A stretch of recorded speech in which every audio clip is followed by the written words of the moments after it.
This is the model for the whole Romantic movement. 19th century composers, for the most part, were either trying to be like Beethoven or not to be like Beethoven. Nobody could ignore Beethoven. Schumann especially. That's why I like Schumann so much. Beethoven was his idol. And he couldn't stand people that ignored Beethoven's precepts. So, I think probably most of us have taught this opening, which is based on the French overture model, but with a very morbid tone. But I don't think Bach got anywhere near this morbid in his French overtures. And it's not technique, it's rhythm and pedaling. And there's all kinds of musical issues with this. So, first of all, this page must be done with 16th notes in mind. That's all. There's just no way to get a student to think of a quarter note and a quarter note and a quarter note with all of these crazy dotted rhythms and 32nd notes, 64th notes. Oh, there's some 128 notes right in there. No, 5 beats. Am I remember right? 128. Is it right? I'm suddenly blanking out. It's got to be 128. Anyway. I have counted in 8 to be. In 8, okay. I tick out 16th notes at the beginning and then move on to 8ths and then move on to quarters after that. And speaking of conducting, when you're conducting your students, you'll subdivide, you'll work with them at 8ths. To get them to do longer phrases, try conducting them in longer notes, like whole notes. You take a measure and you go 1, 2, and if you're conducting whole measures as one beat for them, they'll get their phrasing a lot better.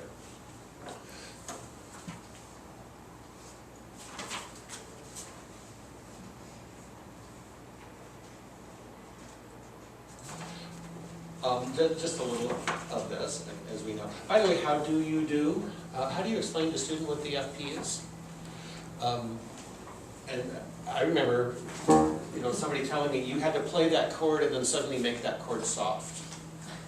Like lift your hands and re-pedal and do all this fancy stuff. I don't think that's what that means. I think FP means first chord is loud, whatever you play next is soft. That's how. But maybe that's obvious, but it took me a long time to figure that out.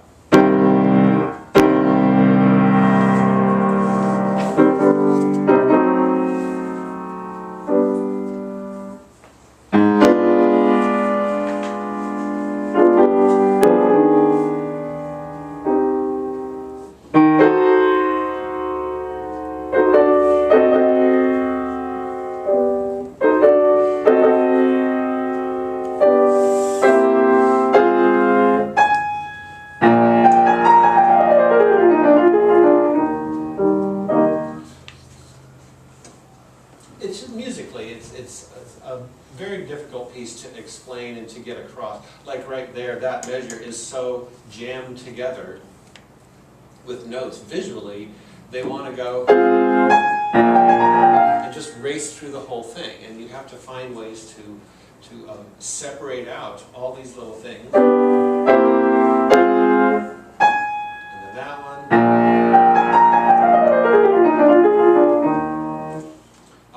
And I don't honestly try to fit all those notes in exactly one beat. It sounds too hurried to me, so I take that as a free moment. Okay, let's get to the allegro, and this is of course, the killer with the left hand, and that's the radial motion that we try to develop. I think I mentioned that already. And these little chords.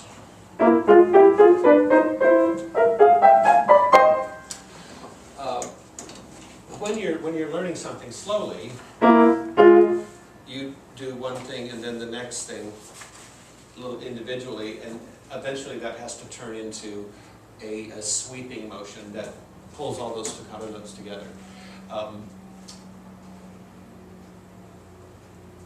So slow practice is different from slow motion practice. And this, I think, needs slow motion. And the idea is that you take a video, an imaginary video of you playing this piece fast, which looks like do, do, do, do, do, do, do, do, which is a series of fluid motions. And you slow that down into slow motion. And you get you get fluid motions at a slow pace. But if you play a piece just slowly, you will get chunky individual motions at a slow pace. So we think of floating from chord to chord, and as a slow motion view of what you're going to be doing faster. And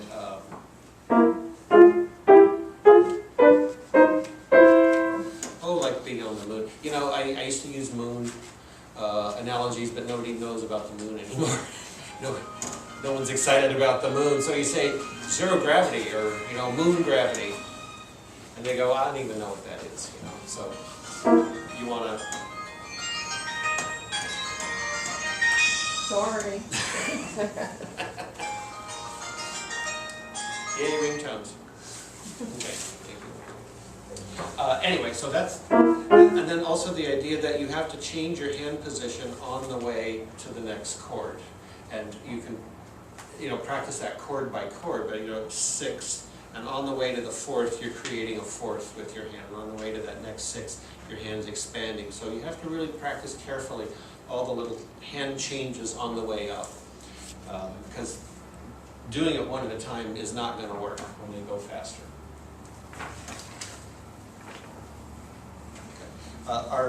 Our leapfrog section here, this is the one that's nearly impossible.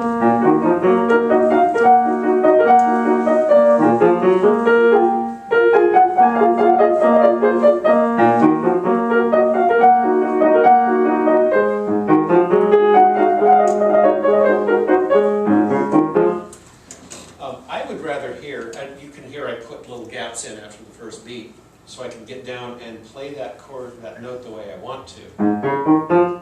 And I prefer that to not doing that.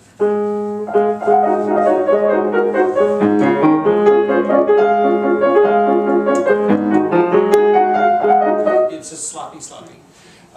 So I think Beethoven must have assumed that somebody would take that little split second. Again, it's a spacer. It's not an extra beat. It's just non-time. That's how I think of it. Anyway, you have to have some travel time, but then you pretend that you didn't. As soon as you get to that bottom note, you're right back in tempo.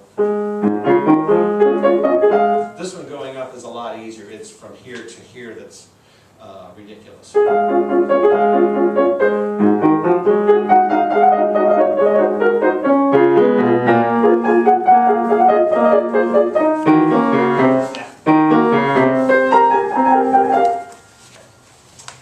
So a little bit of extra time, I think is okay. It's a cheat, but I think it's okay. It's musical. Does that offend anybody? If you take that little extra time, you can always say, "Hey, it sets it off."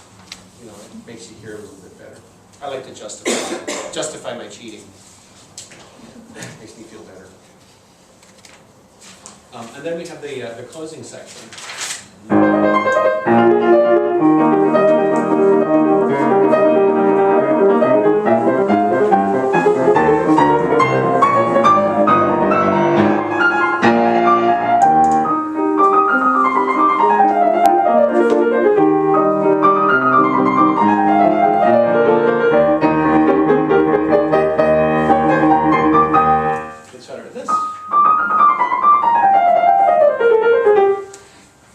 I need to play that about 10 times to get it to come out really smoothly. But I like the skipped fingering in that also.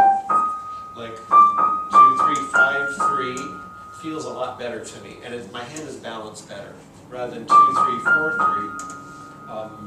Never feels good in my hand, so I like to go 2, 3, 5 at that little moment. And then it's written in here 2, 3, 5. So that's written into my score. That may help a little bit with keeping that even up there. And there's another moment where you want just a lot of extra time. And I also am going to mention that that's a Beethoven moment where you go from forte to piano with no transition, and it seems odd because you don't even get to finish your phrase in the same dynamic. I would have, if I had written this, well, if I had been able to write this, I probably would have ended forte and then go soft. But he goes. So, well, I think we do have to be literal at that. We have to try to create that in that moment. So, a student is going to want to transition and come down. They're thinking of that piano and they're going to...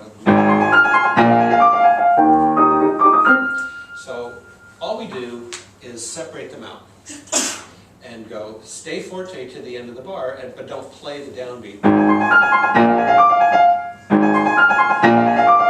They do that, and then have them play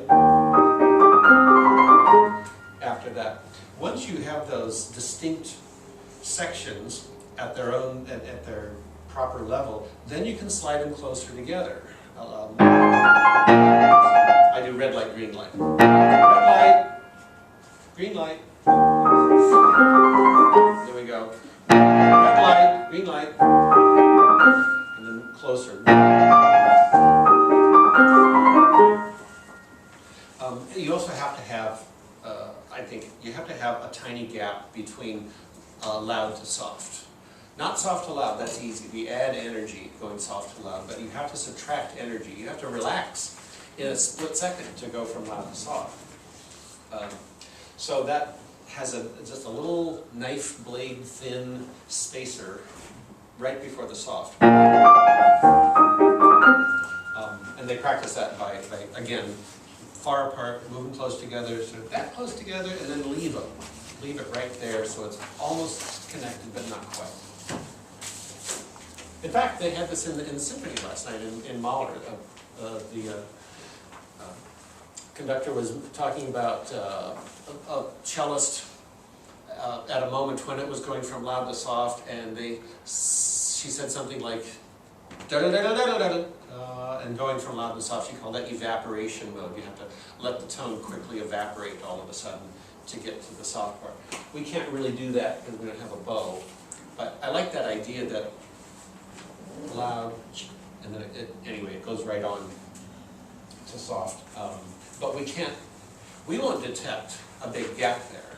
You put one in, but people won't really detect it, and it won't bother folks if you have that little break. Okay, anything else you want to talk about with this piece in particular? Oh my God. Did I talk all this time? Can I just, one more thing, second movement, and then I'll let you guys read the rest of this. This is, of course, a gorgeous movement. I've heard this described as a consolation.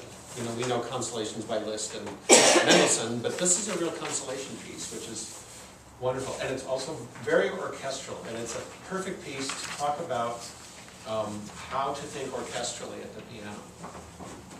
So one of the things that you can certainly do is ask the student what kind of instrument can play this tune. And I say, what string instrument can play that?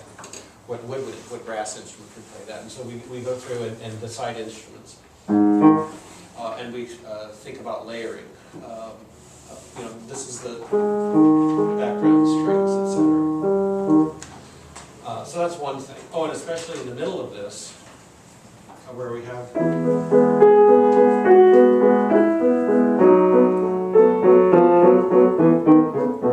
what instruments are those?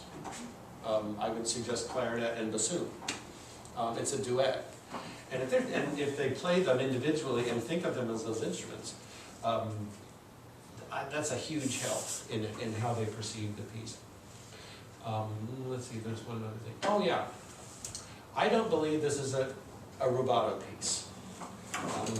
Even though it's a model for romanticism, it should be played very steadily, especially once you get into the triplet section. But all the expression should mainly come from dynamics, not from playing Chopin style, say.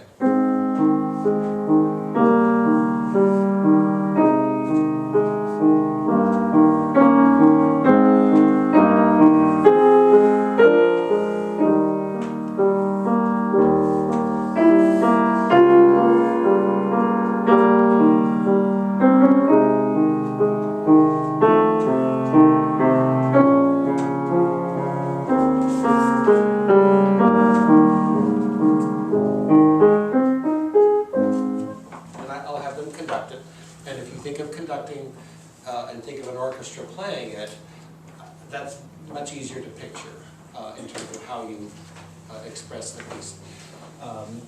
Getting the right hand to stand out, of course, is a problem. Voicing. I don't know how you teach voicing. I do it very quickly here by talking about there's two ways to play soft. You can play soft by pushing a key slowly, and you can also play soft by pushing a key shallow, especially if you want to play soft and fast. How do you do that? If soft means push the key down slowly, then how do we play soft and fast? It's by hitting the key shallow to called the escapement point. So I can play fast and soft by not hitting the key all the way down. So to play one finger loud and the other one soft, we look at our hand and this little finger is going to hit all the way to the bottom. This finger is going to hit to the middle of the key at the same time. And the notes will sound at the same time, but one will be loud and one will be soft. And so you can spend quite a bit of time just getting the hand arranged so that when you drop it, you can hear the notes at the same time, but they're different volumes. And that's, I think, the key to being able to play these two dynamic levels with one hand.